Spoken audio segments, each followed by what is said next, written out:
AV in your ears. That's Ambush V, giving you this audio visual down the most interesting street in the world.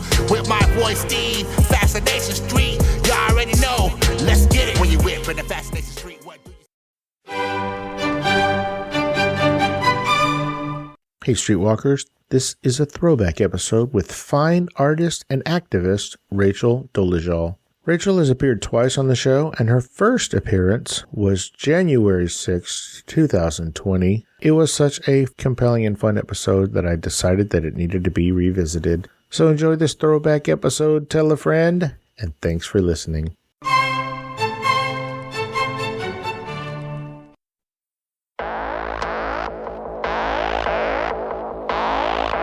I believe that everybody has a story, and I'm fascinated to hear them. So come with me as we take a walk down Fascination Street. Welcome back, Streetwalkers. This episode is with Rachel Dolezal. Yes, that one. In this episode, we talk about everything that happened that thrust her into the limelight. We talked about some of the events that led up to that, as far as the relationship between her and her, I guess, genetic family members. We also talk about her book, a little bit about her artwork, and we talk a lot about separating humans into races based on color and genetic properties, and how that's a social construct. So enjoy, folks. This is my conversation with Rachel Dolezal. Yeah, talk to me, yeah.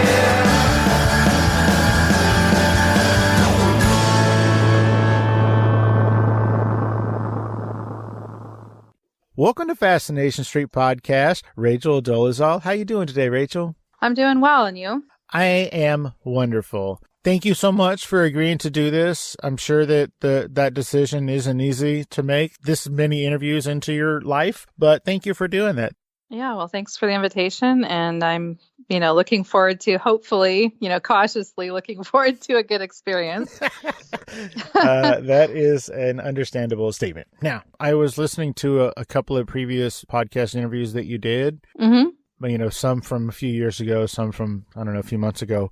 But I did notice that it seemed like they were just attacking you. And right. It made me wonder why you would agree to do these. But then I remember you had said, I'll do this if you promise it's not going to be, you're not going to be a dick or whatever. And so I'm thinking that all these people just promised everything was going to be cool and then they just attacked you. Totally. Even some of them I requested or insisted on pre-written questions, and then they just totally didn't stick with those and just launched into other things. And then at that point, it is always a dilemma. Like, do you just hang up or stop the interview, or do you continue and try to hold your ground? And, I don't like to be put on the defensive, because I don't think that's ever the best place to tell a story or get a message out. But it's been just a lot of that, a lot of ambushing. One, I just want to thank you again for agreeing to do this, especially considering how you have been treated by interviewers in the past. So thank you for that. Yeah. But secondly, why did you agree? I have to feel like if I was in your shoes and I had been hit out of nowhere as many times as I'm guessing you have on these things, why did you even say yes? Well, because I really just keep picking up and trying again. I just am kind of relentless in insisting on the right to live a normal life. And I feel like it's not on me if 9 out of 10 times somebody wants to play into the negative or not do what they promised. That's like on them, but I have to still have hope. I have to still engage. I can't just disengage and go hide in a corner somewhere. So I really am trying to stay out there and, move forward and continue to express myself and have a voice, because I just refuse to let all of the negativity and all the attacks silence me and push me into a state of depression where I don't trust anybody. And I don't know, I have every reason not to trust anybody in media, but that's the truth. I tend to give the smaller frameworks like podcasts a little bit more of the benefit of the doubt than the larger mainstream media at this point. That makes sense. Yeah. My goal is for us to get to know you and where you came from, and I guess why we all know your name. So first of all, can you tell us where you grew up? Yeah, I grew up in Troy, Montana, which is a really small town, population like 3,000, approximately 3,000 of those people are white. So it's like in the mountains in the very northwest corner of Montana, So it's roughly 100% white? roughly. That's funny. I was going to guess Troy, Montana. I would have put that somewhere around 115% white, but we'll go with your number. Whatever. That's fine. And so you grew up in a predominantly white small town. Mm-hmm. And then where did you go to college? So I went to Belhaven College. Now it's Belhaven University in Jackson, Mississippi for undergrad. And then I went to Howard University for grad school after that. Howard University? Mm-hmm. And that's in Washington, D.C. So I went from Montana to Mississippi to Washington, D.C. Now, I didn't go to a university, so I don't know for certain, but I'm going to assume that maybe was race not a question? Ethnic makeup, was that a question on the application? For Belhaven or Howard? Yes. Both. I don't know if race was a question on the Belhaven College application. I don't really remember that one particularly, but I do know for certain that when I applied to Howard University, there was no question on their application because it's a university that exists to promote Black values and is very, one of the oldest historically Black colleges and universities in the nation, and my dream school for graduate school. So my entire life kind of had built up to that point of going to Howard, and I was elated to be accepted and pursue my Master of Fine Arts degree there. To what end? What did you want to be when you grew up? Well, I actually wanted to be an advocate and an activist. Actually, before I ever went to college, I ended up getting art scholarships for undergrad and then grad school based on my art talent. And so kind of like, an athletic scholarship, you have to follow that track. So you can't just not play football if you have a football scholarship, so I had an art scholarship, and that was pretty much what I then had to major in. I do somewhat regret that I didn't get wasn't able to maybe get a history degree or something else, because I am very passionate about social justice issues, history, sociology, that kind of thing, for the advocacy work that I've done. But yeah, I did the Master of Fine Arts track, and the goal for that was to be able to teach art at the college level, and also to, the idea was, because I was married at the time I went to Howard, if I had children, I'd be able to create art in the summers, teach during the school year. That would be a good career to kind of combine with domestic lifestyle. And at that time, I still was kind of a little bit in the mindset of the religion and patriarchy that I was raised with to kind of position me to make choices that were good for being a wife and mother, and not necessarily just what do you want to do as an individual in the world, but what do you want to do that will go along with the stations in life that you should be holding, which are wife and mother, primarily. Right. What religion was that? So I was raised Christian Pentecostal, and it was very fundamentalist, the kind of casting demons out of people, speaking in tongues, all that kind of stuff. It was a little bit weird. And it was I felt like there was a lot of fear involved in my childhood based on that mindset, just because there is always the fear of hell. If you mess up or do anything that's punishable, like you're going straight to hell, and you don't want to go to hell. So you have to do what the Bible says. You have to do what the authority person says. And it was a very repressive and oppressive childhood and mindset that I was raised with. Gotcha. Now, this may be incorrect information on my part, but I understand that you had some instances of trauma at home growing up. And if it's too difficult to talk about, I understand that. But if it's not, can you just maybe briefly, what did you go through as a growing up a kid? Yeah. So just, when I was born, I was born as a second-class citizen in the sense that I was a girl, and girls defer to boys and to men. And I have 4 adopted siblings who were Black, and that was also kind of deemed a second-class status within that household. I would describe my biological family as white supremacy based. They wouldn't say that, but there's a lot of racism there, and also sexism, and also homophobia, and a lot of other things that kind of were intertwined with that fundamentalist Christian religion. We had to read a chapter of the Old Testament before we ate breakfast. We had to read a chapter of the New Testament before we ate dinner. So I don't even know how many times I read the Bible growing up. So that was kind of the basis. But I say that in connection with trauma, because a lot of the punishment, like corporal punishment and abuse, as well as sexual, like molestation, was kind of justified in terms of like, you don't have any say as a girl. And if you do want to talk about it, you can sit at the table and write out scripture verses about what God will do to liars, because, the man is the one that is believed, and girls lie and girls aren't going to be heard. So I learned to submit to the man, and I didn't learn very many defense mechanisms or ways to object to male authority when appropriate.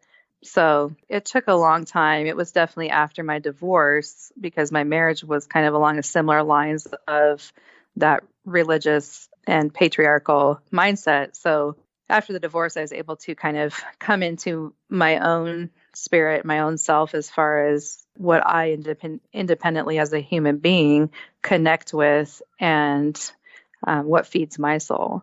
And healing from some of that childhood trauma was definitely a very important part of, embracing who I am as an individual in the world, and really just knowing myself and being comfortable in that. Gotcha. Now, I think you said that you had 4, were they adopted siblings or foster siblings? Adopted? No, adopted. As infants. So, okay, as infants. Yeah. So, and just so that I have the correct terminology, do you call them African American or Black? Well, I think that people should, I don't really call them Well, that is anything, but I would say that. Boy, did that come out wrong. Right. One of my siblings, because I believe that people should be self-determined and should speak for themselves, So you'd have to talk to each of them today on what they want to be called. But so one of my siblings came from Haiti and had dual citizenship in Haiti and the U.S. So, that's a specific background. That's not a traditional African-American background. One of my siblings was very light-skinned, mixed, and didn't actually align with being Black or African-American or anything until 2015. That was the first time that I heard him actually describe himself as Black in the interviews. But he had always been kind of thought to be by our mother, thought to be like part Jewish, because she had prayed for a Jewish child. So he was kind of like the chosen one out of the 4 adopted siblings. He was the favorite because he was the lightest complexion. He had freckles, didn't look like he could pass for Jewish or white or whatever. And then my 2 African-American siblings, what I would say from a more traditional definition of that term, would be my sister and my other brothers, who actually I gained custody of because I sued my parents for child abuse and won custody of Isaiah and raised him as my oldest son. So it is very complex to go through that. But so my sister and my oldest son are part of our family. Like, we kind of just started a new family tree. So we don't connect with or talk to or associate with any of the other family members, and haven't for many years.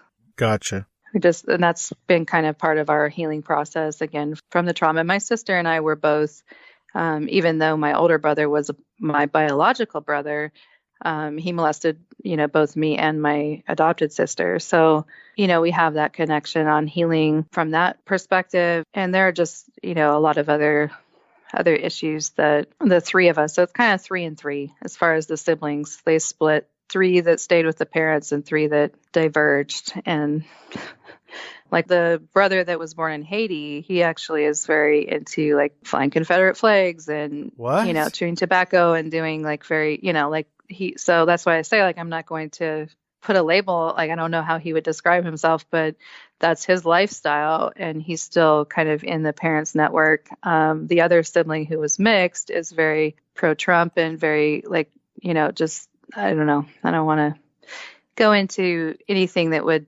I just feel like there's a psychological misorientation that we were raised with, and that got internalized by some of the siblings, and then others developed their own revolution against it and kind of some of us emancipated ourselves mentally from that upbringing. Right. I heard you say once in an interview that race is a social construct. Can you tell everybody what that means or what you mean by that? Yeah, well, I'm definitely not the first person to say that. It's not something I made up. It's well known in academia. Any 101 sociology class will tell you just that. I mean, race, the definition of race in connection with separating the human race into separate categories is and has been disproven as, science. Like it's definitely not a scientific idea. The human race does not meet the zoological requirements for separate races. Like some species, like dogs, for example, meet that requirement of separate breeds and that kind of thing. But the human race doesn't. We're 99% the same. And there is no gene for race. There are genetic components that can dictate hair texture, eye shape, or skin tone, which are three of the things that we associate with race historically. But back to the origin of the concept of race, it was created during the colonial era in order to subjugate certain groups based on visual differences. And so there are many books. Like I would recommend actually 3 books, all written by Black women who really expose race as a social construct and a myth. Would be Race in North America, Origin and Evolution of a Worldview, Fatal Invention, How Race is Recreated in the 21st Century, and The Nature of Race. So those are Dorothy Roberts, Audrey Smedley, and Dr. Ann Mourning. And I actually did not come to an awareness of race as a social construct until I was in graduate school. So until I went to Howard University, and Audrey Smedley was the mother of the chair of my thesis committee there, David Smedley, and he is the one who gave me her book to read. And it was like this huge aha moment for me, because all of my life I had felt like I didn't belong. I had felt like this dissonance between my family and my spirit, like how I look and how I felt. And the fact that I connected more with my adopted siblings than with my biological family, and so on and so forth. And I felt like such an at-home place in Mississippi when I went to college there in the Black community versus the Southern white community. I felt no sense of connection. And I was the historian for the Black Student Union in undergrad, and I started the first African American history course on campus, which still exists to this day. And also, worked with the president for recruitment and retention of Black students. So when it comes to, race as a social construct, I did not understand that to be, a truth until I was in graduate school. And from that point forward, it was something that I love to read about and teach. I taught a lot of race and culture classes at Eastern Washington University and so forth. So basically, to say it's a social construct means that people invent it and people act on it. And I myself have been treated differently based on people's perceptions. If they perceive me to be mixed or Black, they're, in a medical clinic, I will immediately be tested for HIV. The police officer that pulls me over, will issue, a high fine. Like, the officer identifies the person doesn't identify themselves. In a medical clinic, you identify yourself on the form, and then the medical personnel react to you on that basis. So, and there are many situations, just even from dating to jobs. One of the jobs that I had in North Idaho was director of the Human Rights Education Institute, and that was a position that every white female and white male prior to me becoming the director had received, a certain salary, and I was offered half of that salary. And the outgoing director described me as a colored gal, and the board of directors, when they offered me that salary, they said I could earn the full salary if I did XYZ, which of course they never gave me the full salary. And later, admitted that they perceived me or saw me as African American, and that's, like I never contradicted any of that. Like, oh, I need the full salary because of this or that. So it's kind of like that's what race as a social construct is that it's a doing, it's a behavior. People treat other people differently, especially in a discriminatory way, because they perceive this difference based on hair texture, eye shape, skin tone, etc. And I think in America, the one drop rule, the Jim Crow one drop rule that was so oppressive, still really carries on today in terms of how people are treated. And that needs to be questioned, and I think to highlight the fact that race as a social construct can begin to undo racism. Wow. I feel like right after everything that happened with you being thrust into the media and the public, the public eye, I feel like it was 45 minutes after that all of a sudden it was okay for everybody to identify however they wanted to. Mm-hmm. Boys identifying as girls, girls identifying as boys, people identifying as neither or both or whatever. I think it's super weird that all happened right after there was an issue with how you identify yourself. Mm-hmm. It's just weird to me. So if you were given a form and let's medical or whatever, and you were asked to identify yourself, what would you mark? What box would you check? Like right now? Today, right now. I refuse to check a box. Good for you. Because of how everybody has obsessed on all of this. However, if it's required, like there are forms that are optional and you can refuse to check. And in the past, there have been forms that I've refused to check. It's not something just brand new. But sometimes there's like, for example, when my son Langston was born in 2016, it was medically necessary for me to list a category. Now, in Washington State, and this actually also points to the fact that this is a whole construct, because state laws vary from state to state across the United States. And in Washington State, whatever the mother describes herself as is what the child is labeled as when it comes to race. It does not matter if the mother is Asian and the father is white, the child's Asian. If the mother is white and the dad is Asian, the child is white. Now, in some states, it's the reverse. It's the father. But most states, it's matriarchal, because that goes back to, once again, the oppressive history in the United States, where if you're born of a black mother, you're black. If you're born of a black woman on a plantation, you are enslaved. And it doesn't matter who the dad is, because then that allows for rape from the slave owner or master. And so, that really painful history is connected to a lot of these state laws that still perpetuate that matriarchal heritage. So in the case of when Langston was born, I literally put standby guardianship with my oldest son, Isaiah, in case the state decided to, sue me for falsifying a form, which of course, how can they do that when race isn't even a biological scientific thing, but actually just a social construct. But anyways, just to cover all the bases and protect my child, because I put black and white as a compromise. I put that on Langston's form. So that's what I put for me, because I know that some people now see me as white, and I still am pro-black and I still identify that way. So that's what I'm going to put on that form. And I'm not going to allow the state to whitewash my child and just list him as white. So anyway, I think about it a lot when there's a form involved, because I think about not only, my sense of self and knowing and believing who I am, and that we all go back to,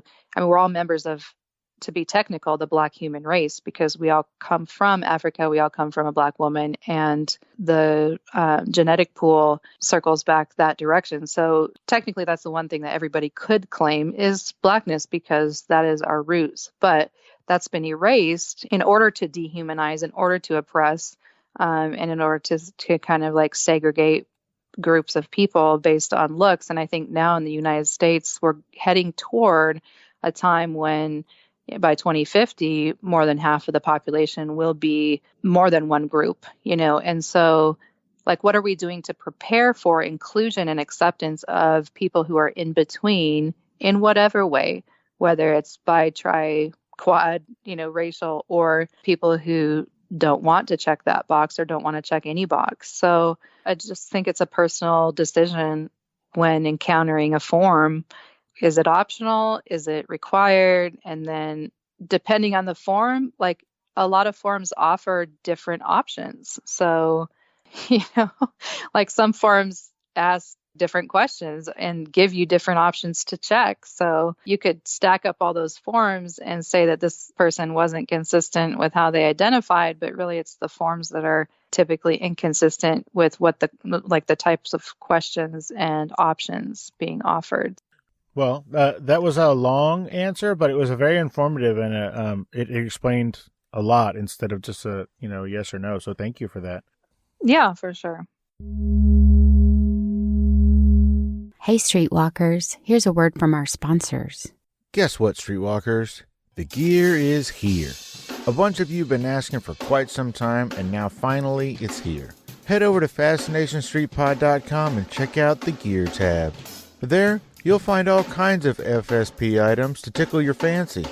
T-shirts, coffee mugs, sticker packs, pins, buttons, coasters, and my personal favorite, for just $5 you can get one of those weird little phone handle pop thingies. So head to FascinationStreetPod.com and show the world that you're proud to be a streetwalker. Special thanks to my good buddy Stephen O'Reilly from the Bar Star Podcast for these dope drum beats. Check out Steve's work at O'Reilly Drums on Instagram or search Stephen O'Reilly on YouTube. Let's get back into it. So, given your childhood trauma and your young adult trauma, did it make it especially painful that it was your parents that were talking about you on TV that started all of this? Oh, absolutely. Not only the fact that, the parents who hadn't spoken with, in years were poking that pain of childhood trauma on national television, but also the fact that the entire reason they were discrediting me as a person and using words like liar and fraud and con were to protect my older brother and my sister's older brother from going to prison as a child molester, because it was my sister's case and her quest for justice in the matters of sexual assault by our older brother Josh that jury trial was that summer, and I was her key witness because there was a pattern where the only two girls, and I was going to testify and basically break the tie between a he said, she said case. And so, there are more than 30 instances of sexual assault.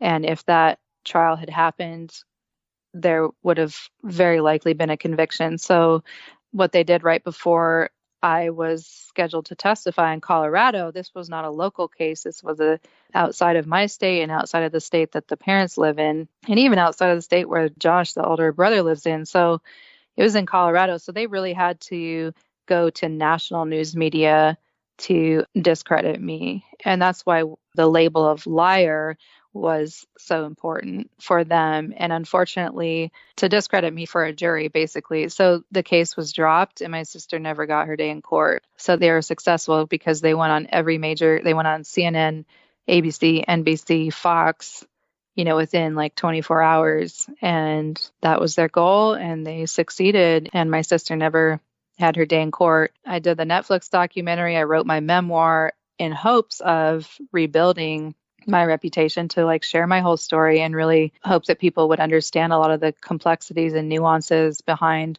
not just my decisions, but the whole family situation. And, it wasn't quick enough. It wasn't successful enough to really turn the tide on public opinion.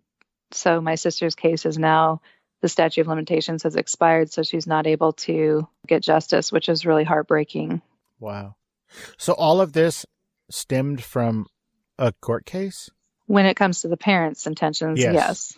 And when it comes to the local media and, the city here, they collaborated with the parents to get it started in the local press, because there was kind of a drive to unseat me from the Police Accountability Commission, because I was really holding the police, feet to the fire, per se, on issues of police brutality. And there was a Black man that was killed at the jail, and I was on a quest for justice for him. And in that case, they actually removed me and two other commissioners. So basically shut down the whole commission. Was only total of 5 people. Well, everybody's hyped up and arguing over whether I'm black or white. They just shut down police accountability and excused the sheriff and the chief of police were both implicated in that particular homicide. Like it was both of their departments and 13 officers. So they swept that under the rug. That was their motivation, so everybody had their stake in the game. And that's why my name blew up at such a huge level, because there was a municipal agenda for shutting down my leadership locally in Spokane, Washington. And then there was a family agenda for branding me as a liar, on a national level to save the oldest and most favored son in the family. Wow. And I might mention the only child out of 6 who would be carrying on their so-called white bloodline. Wow. That is certainly a lot to deal with. Oh, wow. Sorry. Oof. So I think you said that you sued your biological parents for your brother, for custody of your brother? Right. Was that before or after that other case that never happened?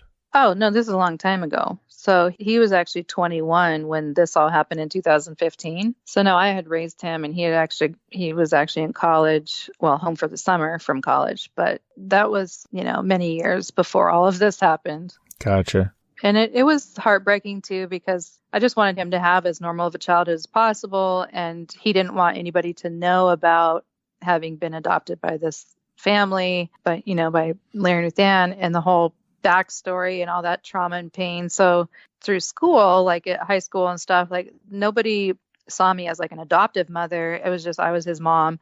And a lot of people assumed I had a teen pregnancy, and that's how he came into the world, because I was his mom. And then, that's how it was. And we didn't feel the need to explain to anybody. So when all of this happened, it was his 21st birthday, June 11th, when the media exploded about it. And he had a lot of his friends from high school calling or texting, like, why did you lie to us? That wasn't your real mom. And, and it was just basically like he felt like it was nobody's business. And why would he have to explain that he was like born in Chicago, then adopted by this weird family on this mountain side of Montana, and then his previously older sister, who had actually taken care of him since he was 2 weeks old, sued the parents for child abuse and got custody of him, and that's how he ended up in the family. Like nobody needs to know all that. That's just very personal and kind of re-traumatizing to tell people, especially when they're strangers or just meet them in school. So it was quite the crazy time for all of us when things blew up in the media. And I was really focused on managing not just his well-being and emotions, but also my sister and her, situation. And then my younger son, Franklin, who was 13 at the time. And a few days later found out I was actually 1 month pregnant. So then there was that to manage as well. So I kind of went into a little bit of like mother mode and focused a lot on just the kids and making sure everybody was okay. Because it was a lot to have that level of personal business just blasted on such a national level, and then connected with all the mockery and the jokes and insults and everything else. It was tough. No, not just for me, but for them too. Well, I bet. I mean, I can't even imagine. This is going to sound super insensitive, but I don't mean that in any way at all. But with all of that going on, that seems like a lot of pressure. And at some points, I'm sure you felt like you were on an island by yourself, trying to do all this alone. Mm-hmm. Was there ever a time that you thought about maybe taking your own life? I do believe that if I had not been a mother and didn't have, so many people kind of leaning on me for support, that would have been something on my mind. I definitely felt like it was very difficult to stay on the planet for sure, but my love for my kids, my love for my sister is really what kept me here. And I think too, like in a sense, the pregnancy, the fact that I happened to be 1 month pregnant at the time was kind of a little bit of a gift too, because I didn't have the option of drinking or doing, like resorting to any kind of a self-destructive coping mechanism. It was like I had to take care of my body for my baby. And I have a very strong, nurturing sensibility. And so it's easy to kind of like access that and go into that mode. That's going to supersede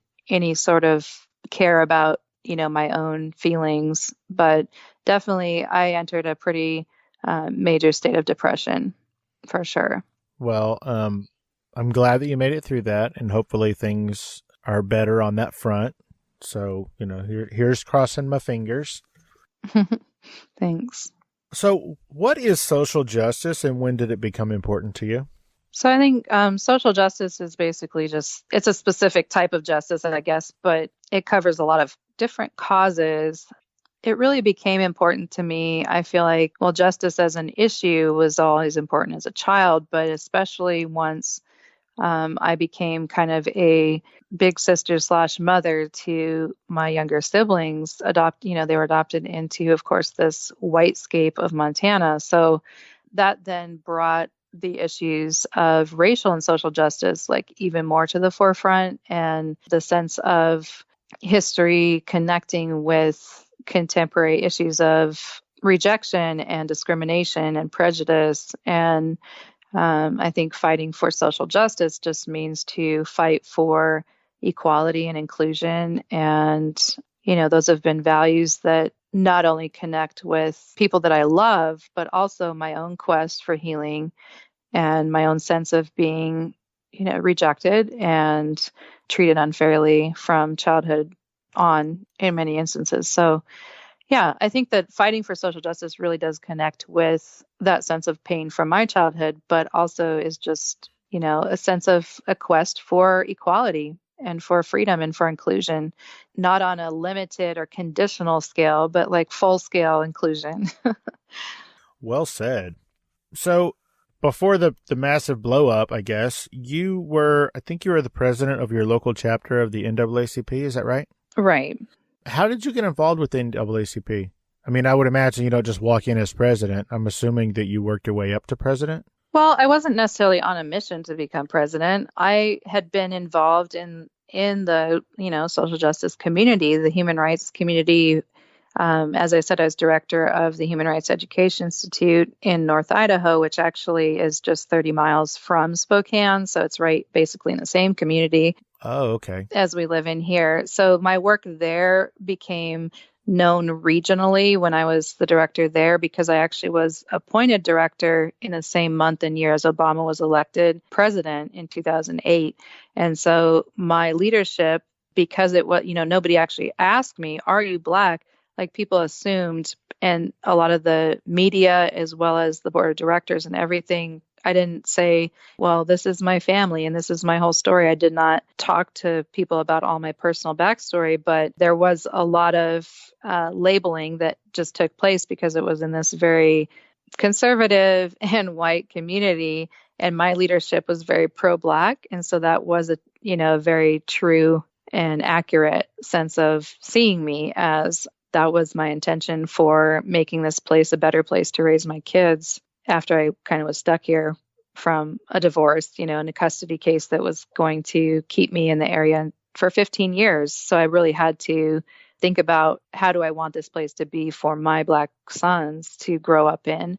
And that's why I started the Human Rights Education Institute. My leadership there also, gained regional attention because that institute exists only because the Aryan Nations International Compound in North Idaho was shut down by the Southern Poverty Law Center, and the institute was born out of that as like a preventative measure. If we can educate people about human rights and social justice and inclusion issues, then hopefully this international headquarters and compound and the ideas and ideals of white supremacy won't sprout up again in this area. So it was kind of a cause that, just was close to my heart, and my work in the area was opposed from white supremacy groups, as you can imagine. And so the NAACP in Spokane supported the Human Rights Education Institute in a few key times when that percolated to the surface. At one point, the leader of the Aryan Nations, was talking on BBC radio about how Obama was a bastard child and I was a bastard child, and it wouldn't be wrong to kill either one of us because, anybody of mixed blood doesn't have a soul and is not really fully human, etc. So it was kind of like this very weird space in which, North Idaho exists with these kind of like oppositional forces. And then when I moved to Spokane, I had just become chair of the Police Accountability Commission for the city, which is an unpaid position. And the election for Spokane NAACP presidency was coming up, and there was nobody running against the incumbent. I didn't actually put my name on the ballot, but the treasurer and the secretary did. I wasn't even present at the meeting when that happened because I was at the first meeting of the Police Ombudsman Commission. I know this is, again, another long answer, and I apologize for that, but No, don't it is apologize. somewhat complicated because I think people imagine that there was, is a paid position, there's something in it for me, or that there was some kind of form, and I was like, I'm Black, so I can be president of the NAACP, or whatever, and it just didn't happen that way. It was based on, not my complexion or my hairstyle or anything else. It was based on my leadership in the community that people said, you know what, she can actually save this chapter from folding, because the chapter that had existed, Spokane NAACP, had been here 95 years and was on the brink of, having its charter revoked from the national organization because it wasn't being managed correctly. They had debt and there were less than the minimum of active committees. So it was about 30 members or so when I took office. I did actually win the election by a landslide, and then took office and was juggling these two unpaid positions, the volunteer work with teaching at the university and writing for one of the local papers, a column. And so all of that was a lot to juggle, but also raise my profile to the level of, a little bit of a threat to the city. The chief of police did not like that I was the chair of the Accountability Commission and the president of the NAACP simultaneously, because he felt like that was a conflict of interest and was an anti-police position, kind of like a anti-police double jeopardy stance. Yeah. So anyways, yeah, there were a lot of people that didn't like that. But I grew the membership within just 5 months from 30 people to over 200, and Wow. raised $14,000 and moved our office from a very obscure church location to Main Street, right next door to the legislative offices. So it was really starting to explode, and a lot of, new interest was happening, and a lot of youth involvement, because of course I was the Black Student Union faculty advisor at Eastern Washington University. So a lot of the college students were starting to get engaged in the NAACP as well. And I was the first person to start the Black Lives Matter marches in Spokane. And, like a lot of that was, it was around the time of Michael Brown's death in Ferguson. And just, a lot of the national issues were connecting to local issues. So that was kind of like the backdrop for what happened in 2015. Now, around all that, there was hubbub everywhere coming from all over the place, but I don't think I ever heard an official response from the national office of the NAACP. Was there one? Oh, absolutely. But the reason why you didn't hear it is because they were very supportive of me. And so national media wouldn't, you can even Google NAACP response to Rachel Dolezal, and it's still online. So, but people just ignored it. Pretty much anything that was supportive was ignored, and anything that was against or oppositional was blasted. So a lot of the, most supportive people, even in the Netflix documentary, there are like 12 local people in the Black community that, spoke out in my defense and in support, but they were cut from that film, And so a lot of the perception has been that there's no support, and then that perception then breeds less public support. So a lot of the support stays private, and then people kind of follow suit. You know what I mean? Like if there's public support, then people can kind of like jump on that bandwagon. But when the support stays private, it's hard to jump on a private bandwagon, because it's not really a bandwagon. It's just like party of one, at a time. So yeah, it was very interesting that, and I don't know if you have a computer handy, but like sometimes just Google that. And basically the national organization said that, they stand by me and are proud of my advocacy work, and it's beyond reproach, and that they don't care who my parents are or, what race or ethnicity I am, that my work is solid, and that, I deserve some privacy because there's a family legal matter that's pending. And the NAACP itself was founded by actually more white members than black members, back in the day when it started as an organization. So they really didn't care whether I was white or black. They just cared about my leadership abilities and my commitment to the cause. Gotcha. The NAACP has released this statement in support of Rachel Dolezal. For 106 years, the National Association for the Advancement of Colored People has held a long and proud tradition of receiving support from people of all faiths, races, colors, and creeds. NAACP Spokane, Washington branch president Rachel Dolezal is enduring a legal issue with her family, and we respect her privacy in this matter. One's racial identity is not a qualifying criteria or disqualifying standard for NAACP leadership. The NAACP Alaska, Oregon, Washington State Conference stands behind Rachel Dolezal's advocacy record. In every corner of this country, the NAACP remains committed to securing political, educational, and economic justice for all people, and we encourage Americans of all stripes to become members and serve as leaders in our organization. Hate language sent through mail and social media, along with credible threats, continue to be a serious issue for our units in the Pacific Northwest and across the nation. We take all threats seriously and encourage the FBI and the Department of Justice to fully investigate each occurrence. Hey, Streetwalkers, here's a word from our sponsors. Hey guys, if you like what I'm doing, click the Amazon banner at the top of the homepage on FascinationStreetPod.com and do all of your shopping through Amazon. Once you click on it and it takes you to Amazon, you can bookmark it or add it to your favorites and you won't have to go to my site each time. It helps them keep the show going, and again, thanks for listening. Let's get back into it. Last week I told somebody that I was going to be interviewing you because I was so excited.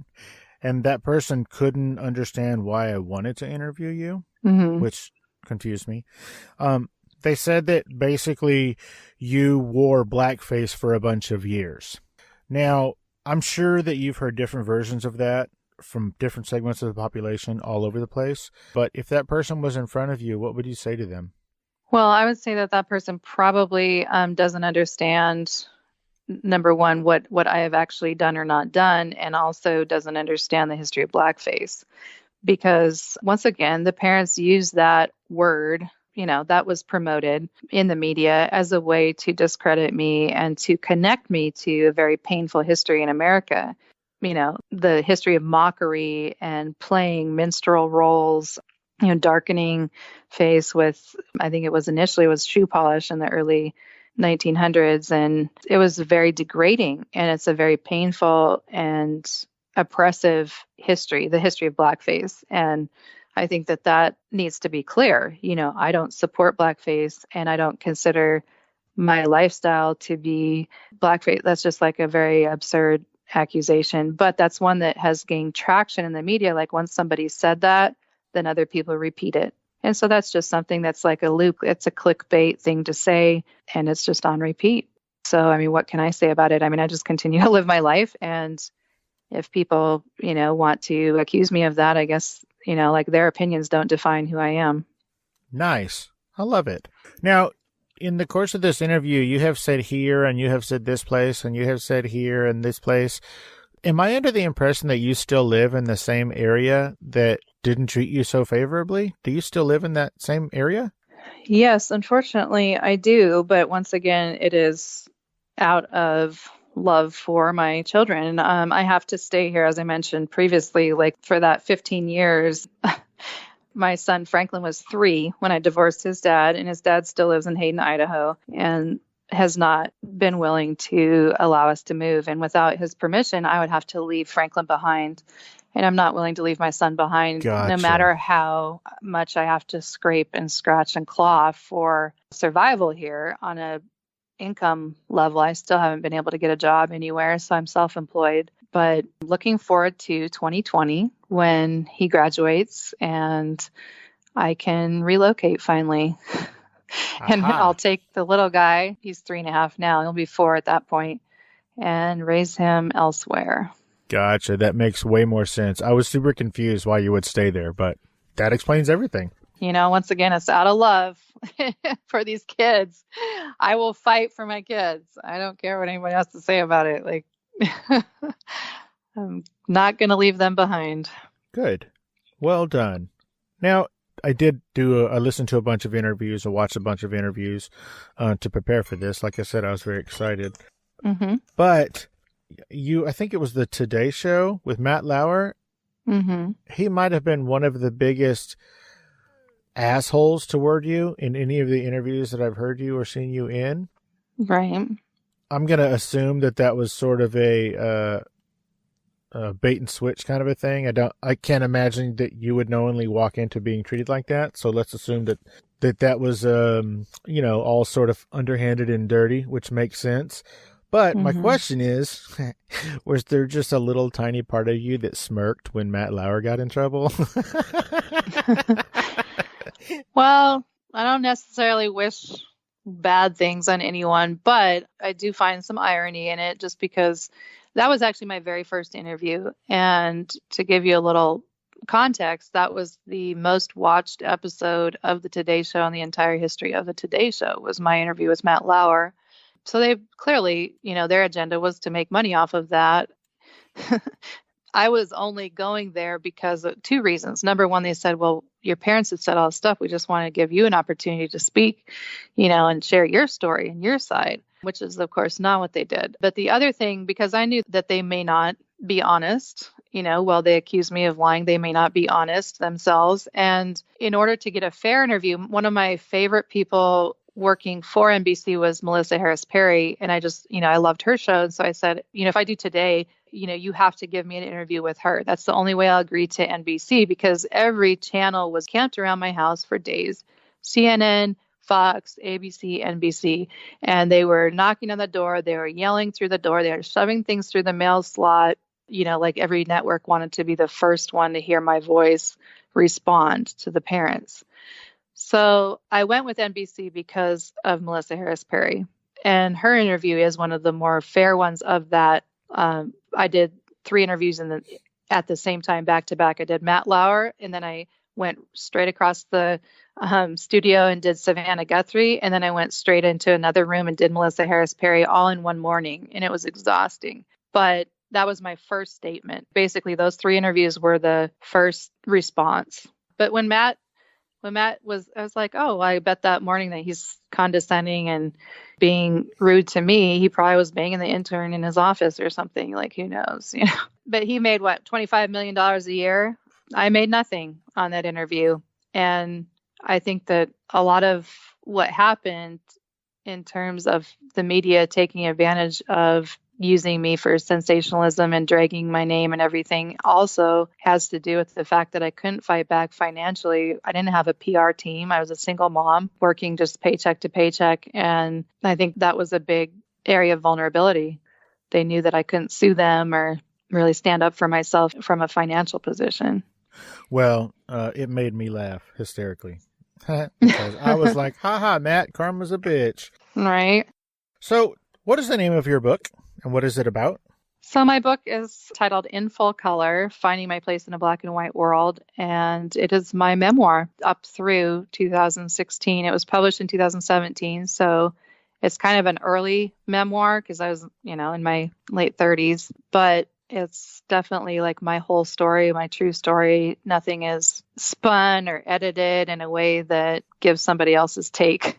I feel like anything but my book is another perspective. That's the only place where my true story lives is in my book, because it's been trashed and slashed and degraded by media, mostly people who haven't even given it a chance to read. It hasn't sold enough copies to actually pay off publishing costs, so I haven't seen any royalties since it was published. But I think that eventually, hopefully, it will get some readership. Maybe after I'm dead and gone, I don't know. Maybe it'll be an inheritance thing for the kids. They can make money off of book sales. But whatever the case, it is out there. It is my whole story. It was endorsed by the regional president of the NAACP. He wrote a review on, which is on the back of the book, and he was my direct supervisor during my time here in that role. So it's just my life story. It's actually chronological order. There's a photo insert that shows my birth certificate, my baby pictures on through my entire life story, and, just shares the reasons why I made the choices I did all along the way. I have a hunch that if somebody wanted to purchase that book and maybe even an autographed copy, they could find it at racheldolezal.com. Yes, absolutely. What else might somebody find at racheldolezal.com? Back to Howard University, I have my degree in fine arts. So I'm an artist, and I have all of my available original artwork on my website, as well as signed prints of select pieces. I also make handmade dolls, which are called melanin spectrum dolls, which range from like a very pale skin tone all the way to a very dark skin tone. So like 5 different skin tones in the same set of dolls. And so the idea is not just to get the doll that looks like you, but to have a spectrum of dolls to play with for children, so that one of them might look like you and then the others might not, and you can still enjoy them, because I think a lot of families have a range of skin tone. You're going to have a cousin or an aunt or an uncle or a sister even, or a brother or whatever, or a friend at school that may not look exactly like you. So that's what those dolls are about. And then I also have, for people who consider themselves fans, which is kind of funny to me because I don't really consider myself a celebrity, but there are a few people who like to get autographed photos. And I do have some pictures of me that I can sign and ship from that website as well. Awesome. Thank you for that. Mm-hmm. Real quick, can you tell everybody where they can find you on social media? Yeah, for sure. So I'm at Rachel A. Dolezal on Instagram and Twitter. I have a Facebook page. All of those platforms are blue checked. So if you don't see a blue check mark, it's not me. There's still some people out there trying to set up fake accounts. So I have the verified accounts. I also have a YouTube channel. So you can just search for Rachel Dolezal channel on YouTube, and it has kind of a little black and white picture of me. Try and ignore the ton of crap that you'll see below that that also comes up with that search. And I do, weekly videos for YouTube, and sometimes I even do live videos, so people can find me there. Oh, fantastic. Now, before I let you go, Rachel, is there anything that I didn't ask you or that we didn't talk about that you wanted to talk about? There's a lot, but I think that it would probably fill up an entire, another episode. So usually there's a lot of stuff like, oh, I want to talk about my artwork and life and motherhood and all these other things, but nobody really usually asks about that. But it's fine. Like I said, there are ways to discover those aspects of me online and through my book and through my website and everything else. So it's cool. Well, that said, everybody make sure you follow Rachel on Twitter, because every so often she will put up a picture of some of her artwork and it'll be like 50% off or something. Like, she runs sales on some of her artwork. Yeah, for sure. So everybody make sure you reach out and check those out, because they're really nice. I can understand why you went that direction as far as your degree. You have some talent, ma'am. Well, thank you. You're welcome. Rachel Dolezal, thank you so much for taking the time out of your day to hang out and let us get to know you a little bit better on Fascination Street. It was an honor and a privilege. And again, thank you so much. Yeah, for sure. Thanks for your time, and hopefully people find it fascinating. Well, I can't imagine a scenario where they don't. So again, thank you so much. All right. Take care. Bye-bye. As always, thanks for listening, Streetwalkers.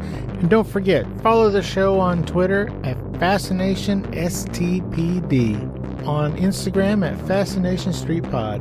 Follow the podcast page on Facebook at Fascination Street Podcast. And of course, you can always email me at fascinationstreetpod@gmail.com. And if you haven't already, don't forget to hit the like and subscribe button and rate us on iTunes. For the next 3 months, everybody who rates and reviews the show and sends a screenshot to fascinationstreetpod@gmail.com will get a free surprise gift mailed to them. Every single one of you. So do it. Thanks, Streetwalkers. Opening music is the song Magnolia from the 2014 album Intransigence. used with permission from Douglas Miles Clark. Closing music is Apollo from the 2001 album Into the Known by the band Sapphire. Thanks for hanging out with us and getting to know a little bit about our guest. We'll see you next time on Fascination Street.